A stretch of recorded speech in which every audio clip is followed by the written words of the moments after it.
podcast d'aujourd'hui est fièrement commandité par l'équipe Jordan Lanoux et associé chez IG Gestion de Patrimoine. C'est une équipe de planificateurs financiers super terre-à-terre, dynamiques et passionnés. Disponibles et transparents, leur mission est de vous aider à réellement comprendre le monde dans lequel on vit et qu'on n'a pas pris le temps de nous expliquer. Simplement vous aider à atteindre vos objectifs et vulgariser le jargon des finances pour avoir la tranquillité d'esprit. Que vous ayez des questions sur la fiscalité, l'optimisation de vos revenus, les placements, les assurances pour votre famille ou votre entreprise, les études de vos enfants, l'achat d'une première ou seconde propriété, s'assureront de vous guider vers les priorités d'une période à l'autre. Nous sommes ravis de collaborer avec cette équipe qui partage notre vision d'un avenir financier sécurisé et prospère et qui nous permet de partager notre passion pour le sport. N'hésitez pas à les contacter pour prendre un temps d'arrêt et discuter de votre futur financier. Bienvenue au podcast Le Temps d'arrêt. Bonjour à tous, bienvenue à l'épisode 120 du Temps d'arrêt. Très heureux de recevoir mon collaborateur et ami Thierry Murray. Ça va bien? Oh, très bien, Étienne. Alors, on poursuit dans ce gros blitz de couverture des éliminatoires 2026 de la NFL. On retrouvera notre collaborateur Michael Montcharland pour le Super Bowl, mais on se lance ensemble dans l'analyse d'une deuxième semaine d'activité dans ce merveilleux monde de la NFL. On a eu une première semaine riche en émotions où Thierry a malheureusement vu son équipe favorite baisser pavillon. On y reviendra.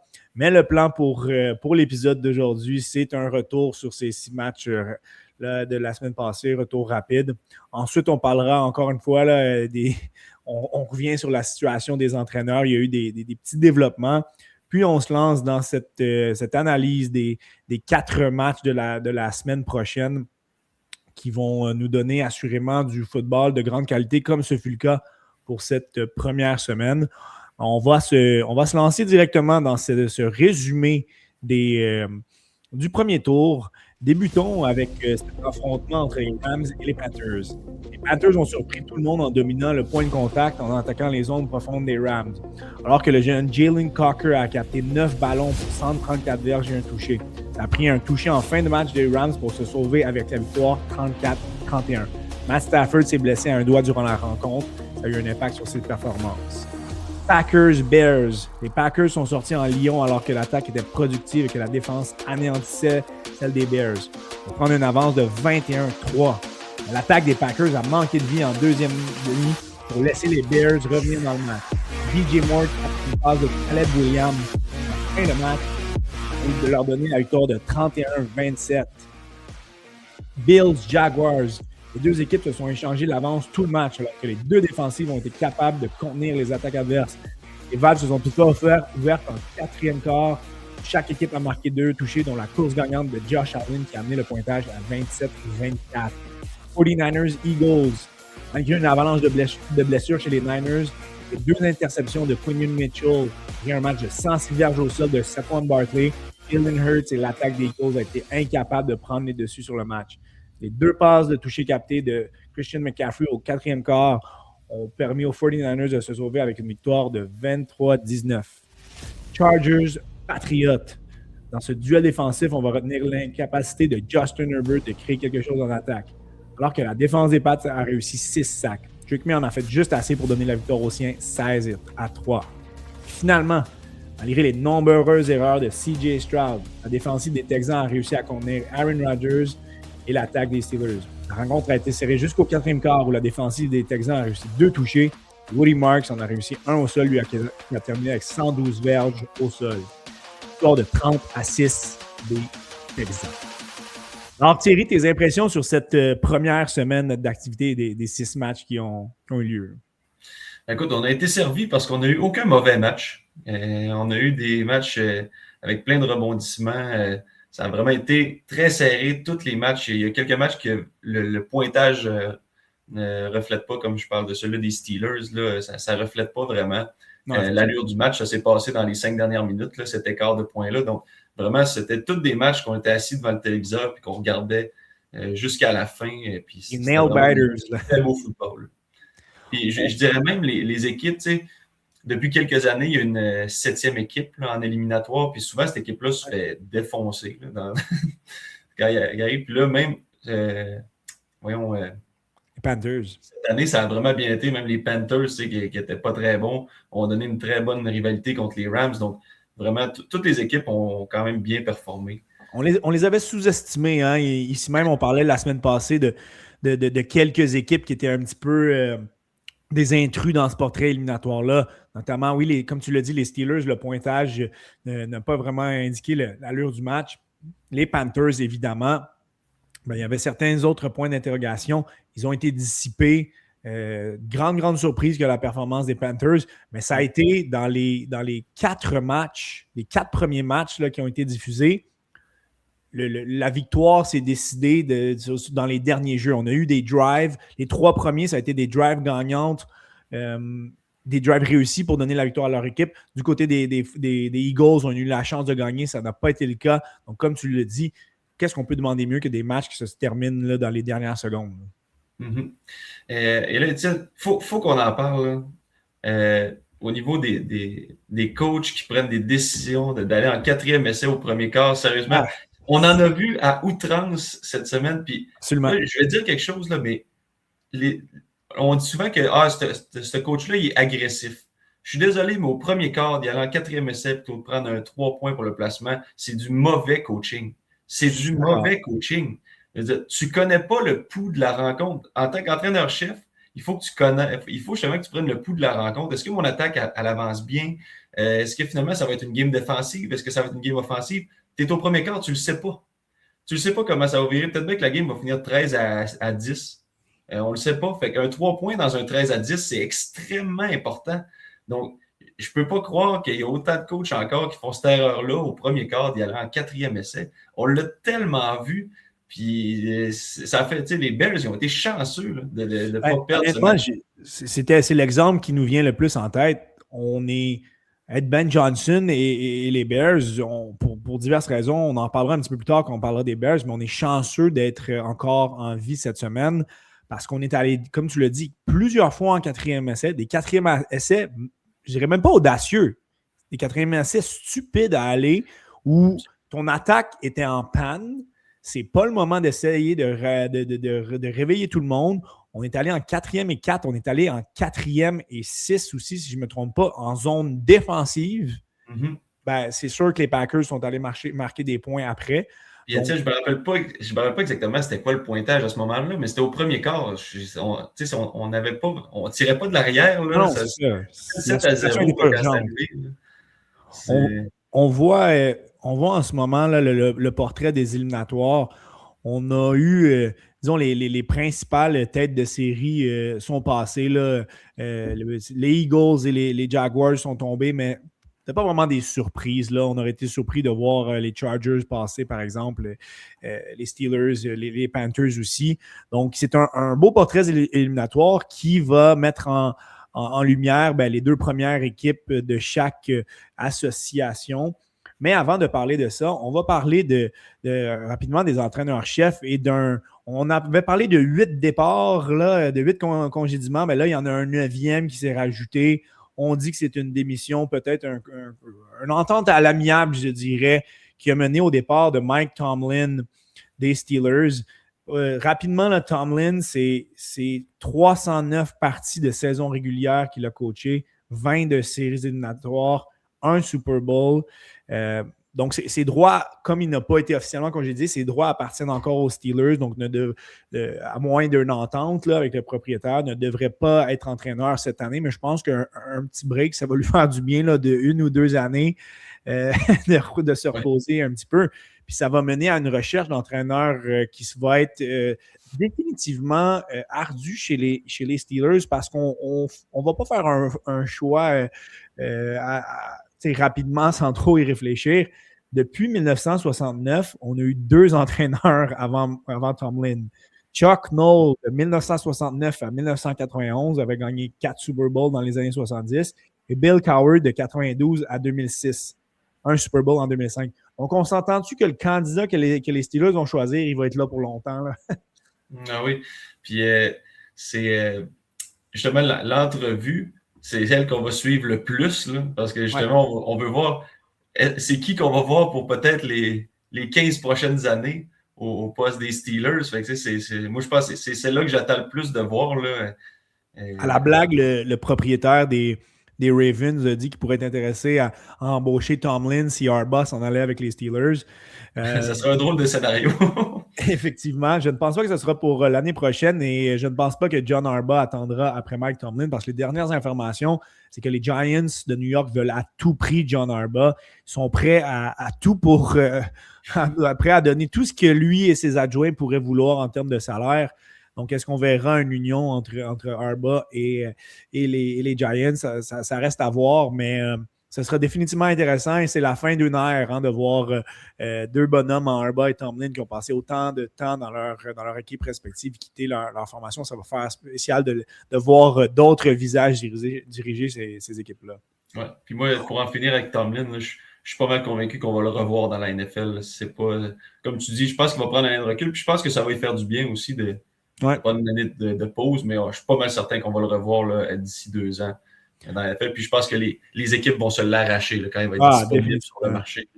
Définitivement. On va ouvrir les affrontements de la ronde de division en parlant de le titre de l'épisode d'aujourd'hui, il fait allusion. Là. C'est l'élite du coaching qui est là en deuxième ronde. Pour moi, ce sera une ronde où 7 des 8 équipes sont menées par d'excellents entraîneurs-chefs et pour ces entraîneurs-là risquent de faire une grosse différence et avoir un impact sur qui va gagner, qui va perdre. On peut regarder le match des 49ers. Salah et Shanahan ont out-coaché ceux des Eagles, mais en plus de Shanahan, on se retrouve avec Sean Payton, Mike McDonald, Mike Vrabel, DeMeco Ryan, Sean McVay, Ben Johnson, juste peut-être McDermott avec les Bills, qu'on peut qualifier d'un entraîneur correct. Là. Les Bills sont clairement menés par Josh Allen, mais c'est la crème des entraîneurs-chefs qui sont là, certains qui ont plus d'expérience, d'autres qui sont qui sont un petit peu plus récents dans l'univers de la NFL. Mais on a l'élite là, ici. Là. Ah oui, absolument. Puis, comme tu l'as dit, là, c'est des bagarres qui sont le fun à voir parce qu'on le dit souvent que c'est un jeu d'échecs, hein, le football. Donc, c'est de voir justement ces génies-là du football d'avancer leurs pions, puis justement de voir comment ils vont approcher le match. Donc, c'est sûr que des grands entraîneurs comme ça, c'est le fun de voir ça aller. Premier affrontement qu'on pourra se mettre sous la dent, samedi 16h30, les Bills contre les Broncos, qui ont terminé premier avec une fiche de 14-13. Josh Allen n'avait jamais gagné un match sur la route éliminatoire. Ben c'est maintenant fait. Et les Broncos, de leur côté, ont terminé la saison avec une fiche de 8-1 à la maison. Leur seule défaite était contre les Jaguars dans la semaine 16. Donc, on s'oriente vers quelque chose de très, très intéressant. Mais ce qui saute aux yeux en regardant les Broncos, c'est la force de leur défensive. On est complet puis on est extrêmement puissant là, partout. 7e contre la passe. On s'entend qu'on serait plus haut si Patrick n'avait pas manqué autant de matchs. On est 2e contre la course puis 3e contre les points. Là. Ah ouais, on n'a pas de faiblesse de la défensive. Là. On est bon sur les 3 niveaux. Puis on n'est pas juste bon, on est dominant. Vraiment, on domine on a dominé tous nos adversaires. Que ce soit des bonnes formations, des mauvaises formations, on a vraiment été complet là, au niveau de cette défensive-là. La tertiaire, les maraudeurs, la ligne défensive. Et un des aspects où on domine, et je vais sortir quelques statistiques, là, c'est impressionnant, puis on va comprendre un petit peu là, où on est dominant.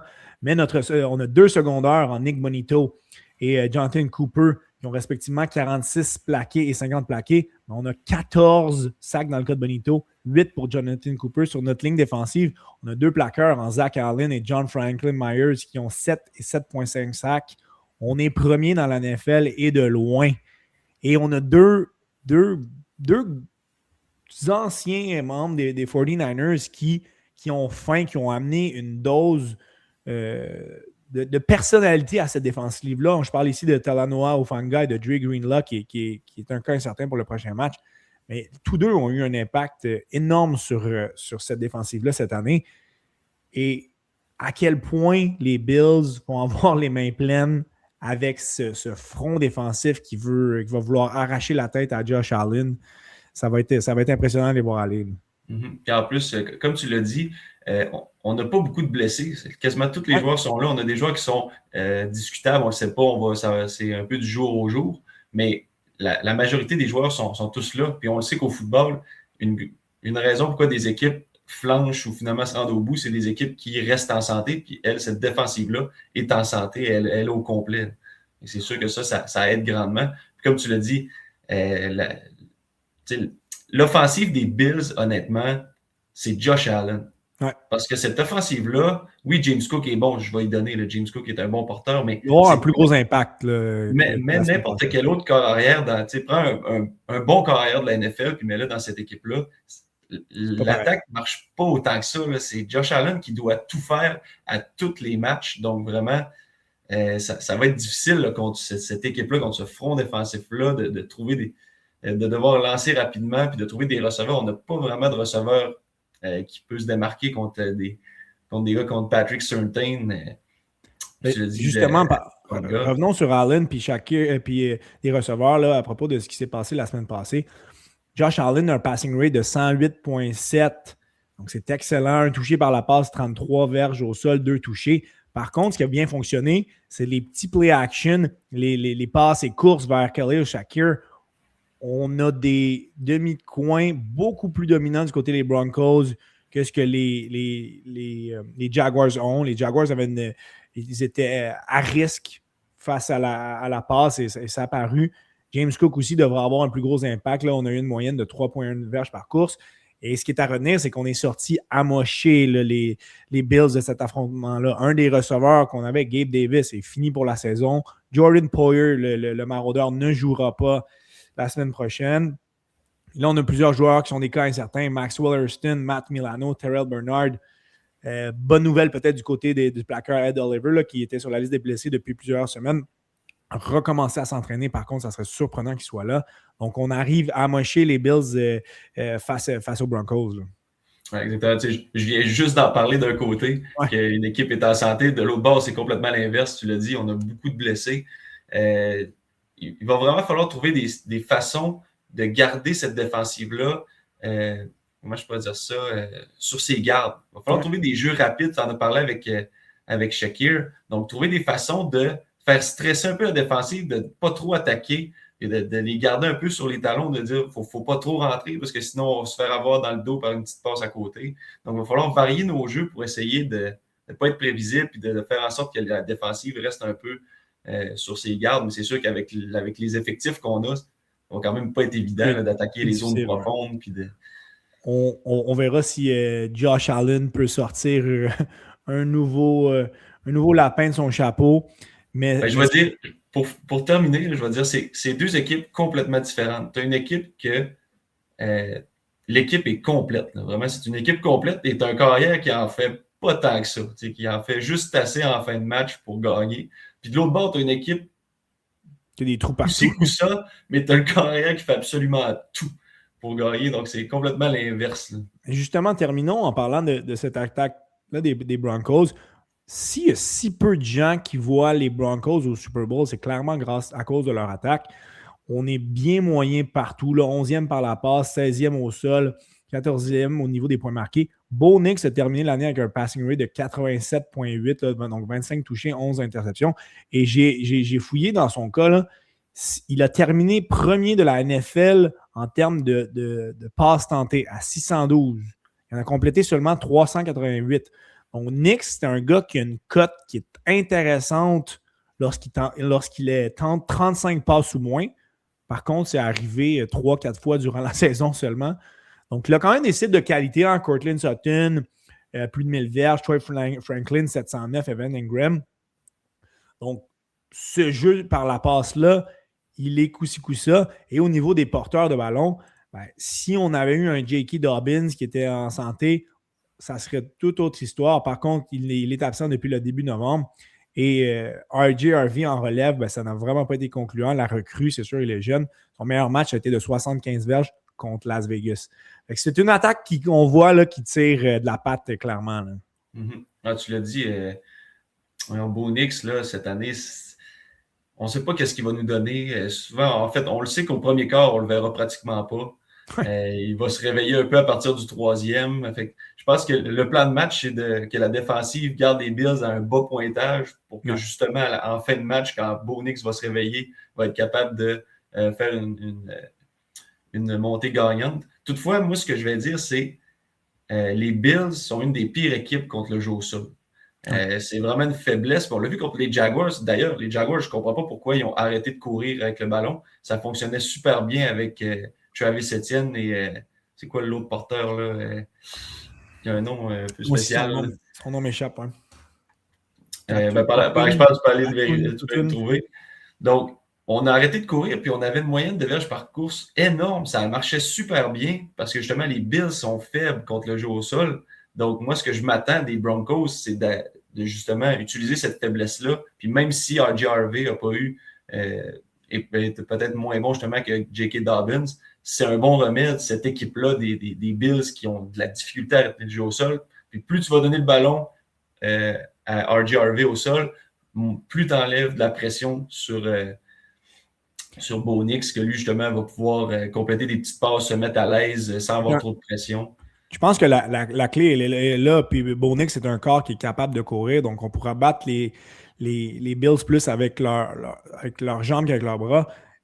On parlait tout à l'heure de Bashal Tutin des Jaguars qui a terminé avec un maigre 12,8 verges de moyenne par course. Mais il a couru seulement 4 fois.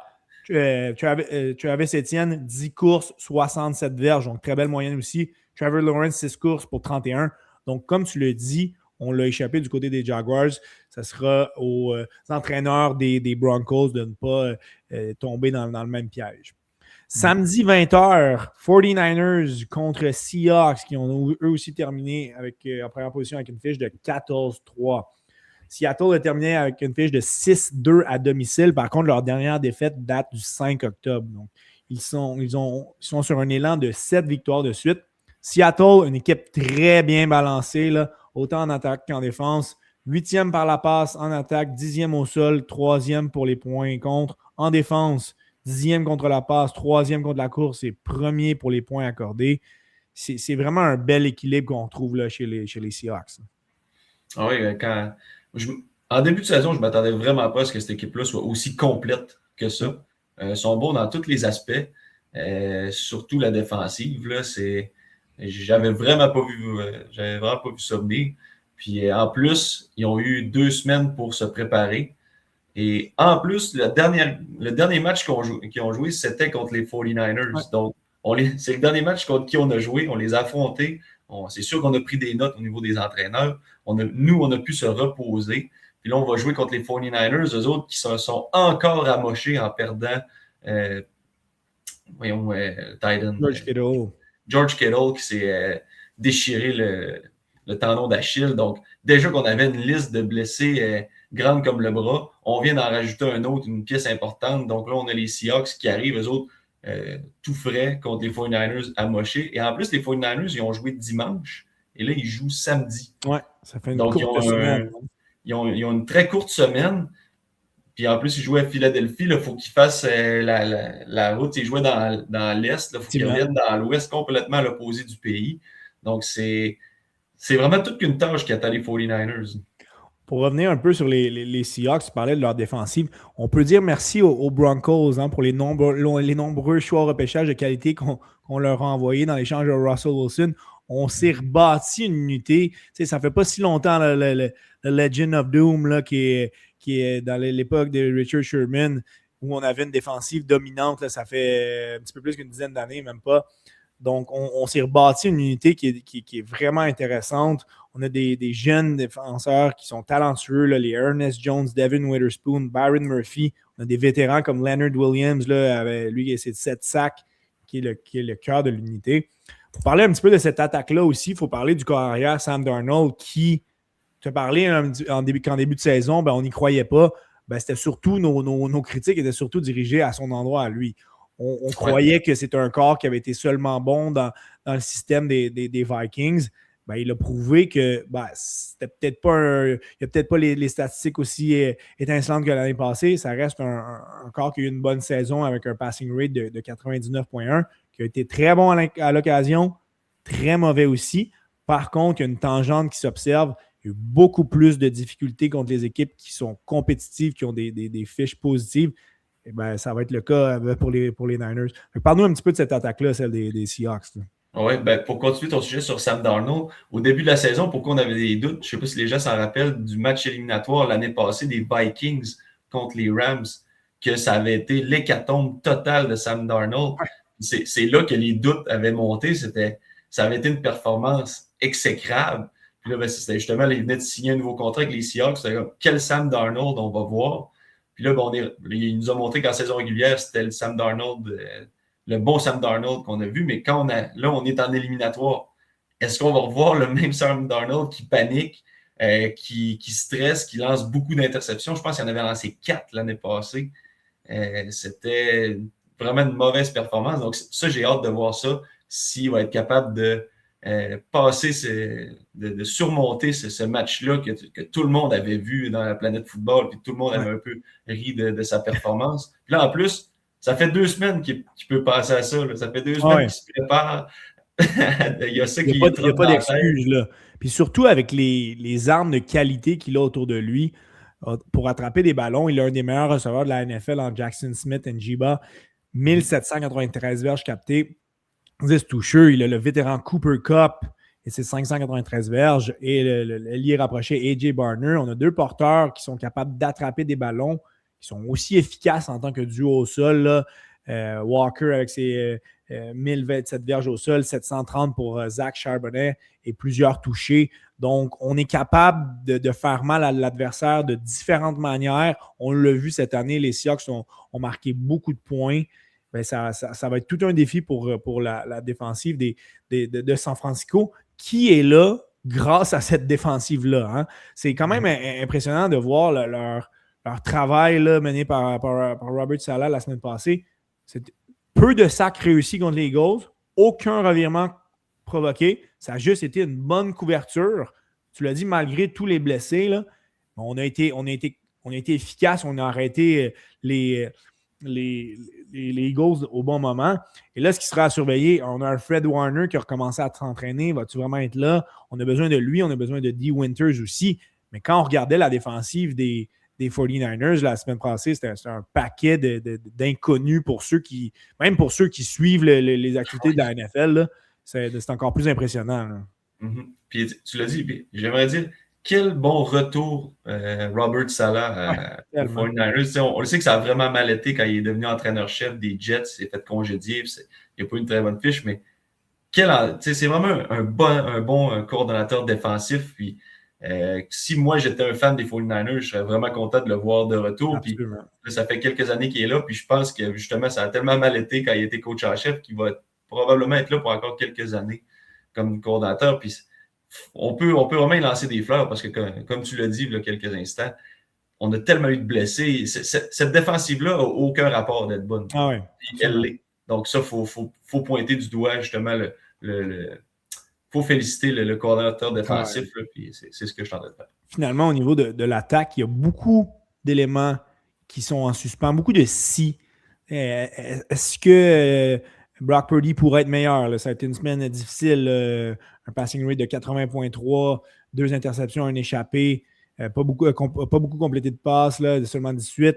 Est-ce que Christian McCaffrey pourrait être aussi bon au sol que par la passe? Là? Ça a été 48 verges au sol, 66 par la passe et 2 touchés. L'équipe aura besoin d'un Ricky Purcell aussi. Là, tu l'as dit, on a perdu George Kittle. Il n'y a plus beaucoup d'armes qui sont présentes pour Purdy. Donc, beaucoup d'éléments qui sont des gros questionnements du côté des 49ers. Donc, on aura besoin de toutes les petites chances qu'on pourra avoir de notre côté parce que ce ne sera pas une mince tâche pour les Niners à Seattle. Ouais, comme tu l'as dit, il va falloir éviter les revirements au niveau de Brock Purdy. Là. Il a quand même été chanceux justement d'affronter une attaque l'attaque des Eagles qui ne faisait pratiquement rien au deuxième quart. Donc, ça, l'attaque faisait rien et félicitations aussi à la défensive de les avoir contenus, mais on ne pourra pas espérer contre les Seahawks de provoquer 3 revirements puis d'aller gagner le match. Il va falloir mieux protéger le ballon. Puis Brock Purdy, quand même, nous a prouvé qu'il était capable de faire ça. Donc, il va falloir qu'il lève son jeu d'un cran par rapport à la semaine dernière. Puis, justement, de protéger le ballon. Et Kyle Shanahan, lui, de justement le mettre dans des situations favorables, d'utiliser justement ses joueurs. Puis je veux quand même souligner le travail de Kai Juszczyk, Ouais. le centre arrière. Là, les équipes jouent presque plus avec un centre arrière. Là. Je pense qu'il y a 2 équipes dans la NFL qui en ont un. Là. Il y a lui et les Ravens. Les Ravens, avec Ricard, Patrick les deux qui vont au Pro Bowl tout le temps. Ouais, c'est ça, il n'y a plus d'équipe qui joue avec ça. Puis eux, ils sont vraiment bons pour le mettre en valeur. Là. Il a joué centre arrière, il a joué porteur de ballon. À un moment donné, il était placé comme tight end. Donc, il joue un peu partout, puis il fait des jeux. Il réussit des jeux importants, des jeux clés. Donc, moi, si je suis en défensive là, au niveau des Seahawks, là, ce gars-là, je veux l'avoir à l'œil. Quand il est sur le terrain, il faut savoir qu'il fait quoi, là, parce qu'il est souvent utilisé, puis souvent on l'oublie. C'est ça l'affaire, on l'oublie, puis il nous fait mal en situation de troisième essai. Donc, vraiment, un joueur un peu dans l'ombre, mais à surveiller. Dimanche 15h, un match qui risque d'être un petit peu plus pour les puristes. Hein? Je pense qu'on peut s'attendre à un match où on va peut-être avoir un pointage un petit peu plus bas, un duel entre deux excellentes défensives, deux excellents entraîneurs aussi qui sont des gourous défensifs. Donc, on a tout fait là, du côté des Texans la semaine passée contre les Steelers. La défensive, mais on affrontera une attaque qui sera bien meilleure que celle de Pittsburgh. Un point pour moi où ça risque d'être une des batailles, un des points qui pourrait être tournant. La ligne à l'attaque des Patriots terminée 10e cette saison pour les sacs alloués, 48. 5 sacs alloués contre les Chargers. Là, on affronte le puissant front défensif des Texans, pardon. On va devoir, Drake May va devoir décocher plus rapidement, mais on va devoir le protéger mieux que ça parce que sinon la soirée pourrait être longue pour Drake May. Oui. Puis moi, ce que j'aimerais voir de Mike Vrabel, j'aimerais le voir arriver avec des formations avec plus de muscles sur la ligne à l'attaque. Là. Ils ont des bons ailiers rapprochés, les Patriots. Puis ils ont des gros porteurs. Ils ont Ramondre Stevenson qui a un très gros gabarit. Donc, d'impliquer ces joueurs-là, que ce soit juste d'aller donner un coup d'épaule justement à Daniel Hunter ou à Will Anderson avant de faire un tracé ou un petit quelque chose pour les déranger, mais d'apporter justement un peu plus de bœuf, on va dire, là, sur la ligne pour essayer de donner du temps. Parce que c'est sûr que si tu y vas conventionnel avec tes 5 gars puis tes 5 joueurs de ligne, puis il n'y a personne qui vient mettre un petit peu d'aide, ça risque d'être difficile. Donc, c'est sûr que ça, si on est capable de donner un petit peu de temps à Drake May, déjà qu'il n'y en aura pas beaucoup, fait que si on peut y en donner un petit peu plus, ça serait bien. Puis tu l'as dit, avec la sélection de jeux, c'est de trouver des façons de décocher des passes rapidement, donc des jeux à développement court, peut-être y aller avec des passes pièges, mais d'essayer de varier ces jeux, mais des jeux assez rapides pour ne pas laisser le temps aux chasseurs de corps là, d'aller frapper Drake May. On n'a pas obtenu beaucoup de premiers essais contre les Chargers, d'où les statistiques qui peut-être un petit peu plus moindres. Reste que Drake May devra être meilleur, là, il devra avoir plus que 17 passes réussies. On devra aussi utiliser un petit peu plus la course. Là. Ramondre Stevenson a été efficace, 5,3 verges par course en moyenne, mais a couru seulement 10 fois. Anderson devrait être meilleur aussi là, avec une moyenne de 3,7 verges par course. Mais il devra trouver une manière d'inclure davantage Stephen Diggs. Seulement 2 passes captées la semaine passée pour 16 verges. Risque d'être opposé à l'excellent demi-de-coin Derek Stingley des Texans. Donc, on devra être créatif dans nos schémas pour pas que Stingley éteigne Stephen Diggs. Parce que les options par la passe, si Diggs est éliminé, sont un petit peu moins présentes du côté des Patriots. Oui, puis pour en venir aussi à Drake May, il y a une facette de son jeu qu'on ne pense pas beaucoup parce que c'est un bon pocket passer, comme on dit. Il est bon dans la pochette, mais il court vraiment bien, Drake May. Quand c'est le temps d'aller chercher un premier essai avec ses jambes, il est capable. Il l'a fait au dernier match contre les Chargers. Il est allé chercher des gros premiers essais avec ses jambes. Donc, peut-être qu'on va voir un petit peu plus de ça en fin de semaine. Donc, étant donné que la défensive est très coriace, de justement aller chercher des petites verges, là, que ce soit 5, 7 verges, de sortir sur les lignes de côté. Je pense d'après moi, on va le voir un petit peu plus. Là. Puis là, ça peut forcer justement les défensives à respecter ça, puis ça peut ouvrir le jeu après. Là, mais je pense ça se peut qu'on voit un petit peu plus Drake May courir. l'autre côté du ballon, je pense qu'on peut s'attendre à ce que le porteur Woody Marks ait un impact moindre cette semaine. Donc, ça se trouvera à être au niveau de CJ Stroud qui pourra faire la différence. Il n'a pas été bon du tout, là, on va se le dire. Là, il a un passing rate de 86,7, 5 échappés, dont 2 perdus, une interception. On n'a vraiment pas gagné grâce à lui et il s'est permis d'être arrogant quand même après la victoire. Je me serais gardé une petite gêne si j'avais été de son côté. Mais il a été efficace pour attaquer le centre de la zone intermédiaire. Puis c'est ça qu'on devra anéantir comme option du côté des Patriotes. On aura certainement besoin de notre demi de coin étoile Christian Gonzalez qui est pour le limiter. Il est incertain en ce moment aux prises avec une commotion cérébrale. S'il n'est pas là, ça risque d'être difficile d'éliminer ce jeu intermédiaire-là. C'est vraiment là que ça va jouer. CJ Stroud est efficace quand il peut lancer au centre. Sinon, c'est un corps qui est même pas ordinaire. C'est un corps qui n'est pas bon. Oui, tu as très bien résumé la situation. Puis en plus, je vais ajouter que Nico Collins est dans le protocole des commotions cérébrales. Bon, donc, son meilleur receveur. En tout cas, s'il est vraiment dans le processus de commotion cérébrale, je ne vois pas comment il peut jouer parce que le protocole, il dure plus qu'une semaine. En tout cas, il dure minimum une semaine. C'est la même chose dans le cas de Gonzalez aussi. Donc, ça va être une grosse perte là, pour les Texans. Déjà que ça allait pas super bien. Tu parlais d'une équipe qui a eu une plus courte semaine dans les Niners. C'est sûr que le voyagement va être un petit peu moins important du côté de Houston, mais reste qu'on a joué lundi soir. Plusieurs seraient en faveur que ce match-là du lundi là, soit éliminé, qu'on mette 3 matchs le samedi, 3 matchs le dimanche pour avoir un meilleur équilibre des choses. Parce que là, ça fait une semaine de préparation moins grande, là, surtout qu'on n'a pas le match de la soirée. Donc, à voir si dans le futur, ça sera changé. Mais on risque d'avoir un beau duel défensif entre ces deux équipes-là. Dimanche, 18h30, le dernier affrontement, Rams contre les Bears. Je pense qu'on peut dire, Thierry, sans se tromper, que si Brandon McManus, le batteur des Packers, est simplement un peu meilleur, lui qui a terminé 0-2 dans ses placements et qui a manqué une transformation, ben les Bears sont en vacances. On parlait tout à l'heure de la prise de décision de Ben Johnson d'y aller en 4e essai. Il y a de ça aussi. Donc, plusieurs éléments qui ont fait des crochets qui disent que si les Packers avaient été moindrement capables d'en cocher un, ça serait eux qui seraient au deuxième tour et non les Bears. On a joué de chance là, du côté de Chicago. Oui, tu l'as dit. Puis pour eux, c'est épouvantable. 7 points. 7 points qui ont été laissés sur la table par le moteur. C'est énorme. Là. C'est vraiment énorme. Puis, comme tu l'as dit, il va falloir vraiment que Ben Johnson gère mieux son match parce que, honnêtement, s'il refait la même chose, ils vont perdre. Tu ne peux pas espérer gagner 2 matchs d'affilée en y allant en 4e essai comme ça. Puis, on ne peut pas dire que. Il ne pourra pas dire après on a gagné parce que j'ai été agressif. Parce qu'en plus, ces deux 4e essais, ça n'a pas marché. Il ne peut même pas dire que c'est grâce à ça.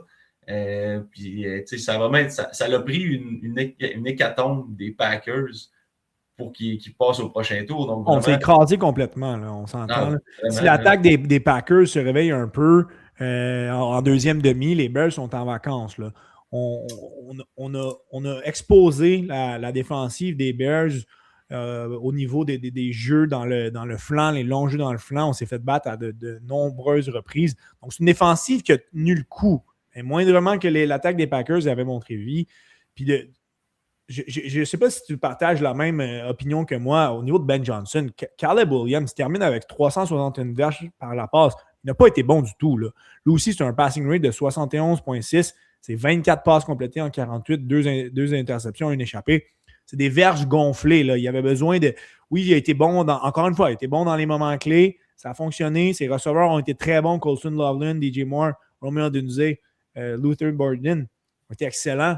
Mais on dirait que le cockiness des Bears, là, ça va être beau. Là. Je pense que oui, c'est la première année en éliminatoire où on fait un retour, on a une équipe compétitive, on commence déjà à en avoir plein de notre casse. Là. En tout cas, c'est de mon côté.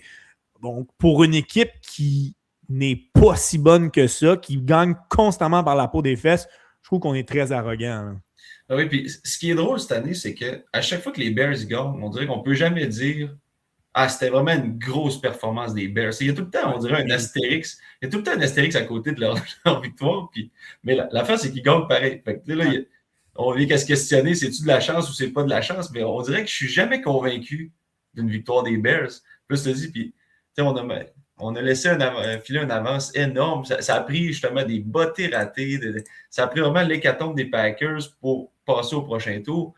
Écoute, moi, je suis un peu de ton avis. Là. Je vois pas comment on peut soutenir ça, là, un peu des chances comme ça. Là. En tout cas, on pourrait dire que les bonnes équipes font leur chance, Ouais. mais on dirait qu'à un moment donné, beaucoup de chance, ça fait beaucoup de chance. On devrait être meilleur au sol aussi, là, DeAndre Swift, Kyle Monangai, des moyennes respectivement de 4,2 et de 3,4 au sol. C'est ce qui nous a amené jusqu'où on est.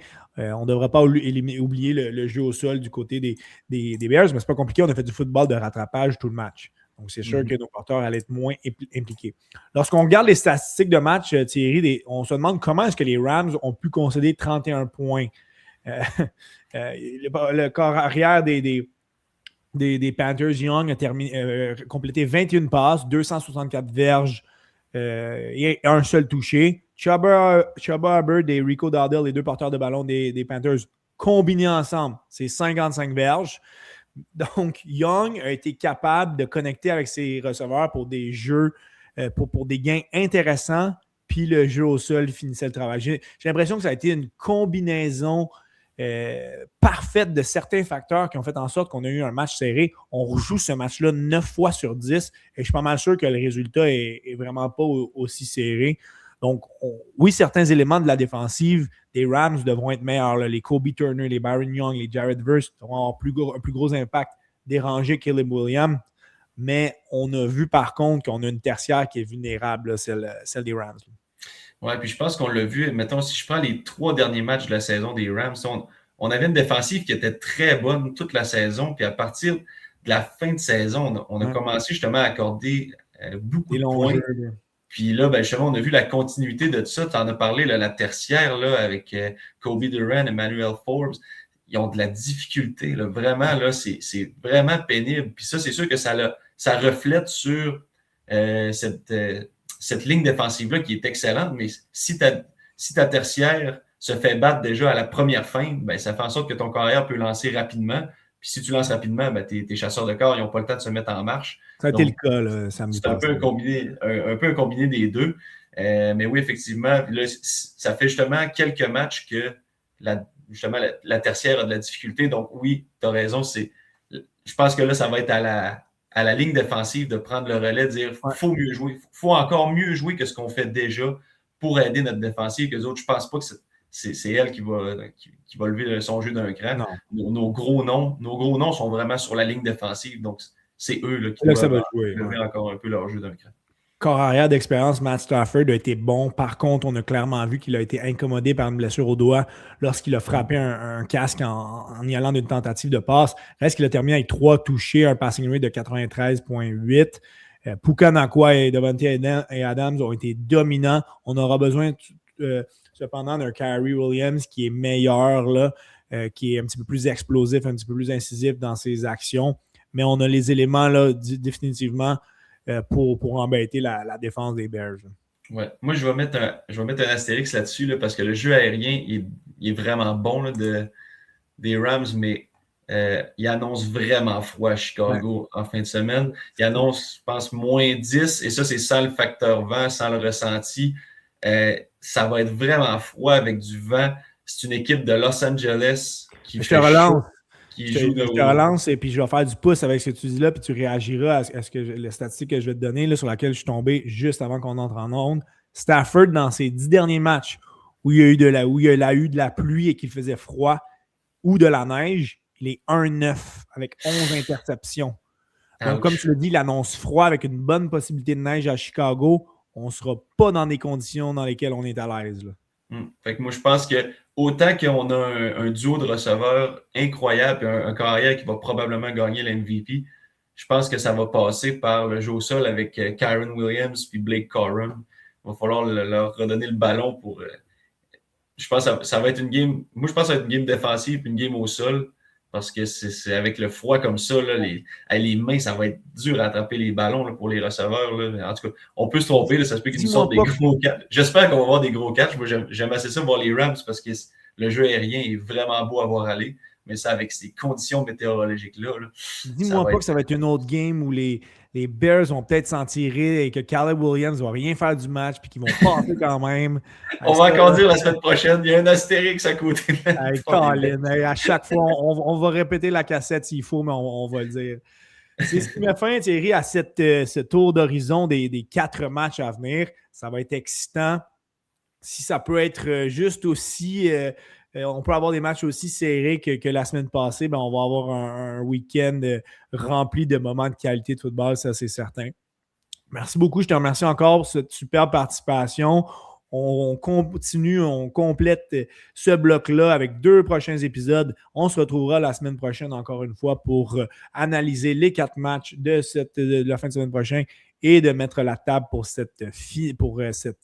les 2 finales d'association. Ça promet, c'est ce qui va nous mener au Super Bowl 2 semaines après. Donc, on va avoir encore beaucoup de contenu football qui sont à venir, mais on a définitivement tiré une belle fin de semaine de football devant nous. Ça s'annonce excitant encore une fois. Là. Ah oui, ça, c'est les plus beaux moments de la saison parce qu'on sait que tous les matchs sont de qualité normalement. Donc, c'est vraiment c'est là qu'on voit les puissances, puis les équipes savent qu'ils jouent pour. Ben oui. C'est probablement leur dernier match de la saison, donc ils ne veulent pas que ça arrive. Donc, c'est vraiment les joueurs donnent tout, puis c'est du beau football. Fait que je te remercie encore une fois, mon cher ami. On se retrouve la semaine prochaine. Merci à tous nos auditeurs d'avoir été présents et on se dit à un prochain épisode du Temps d'arrêt.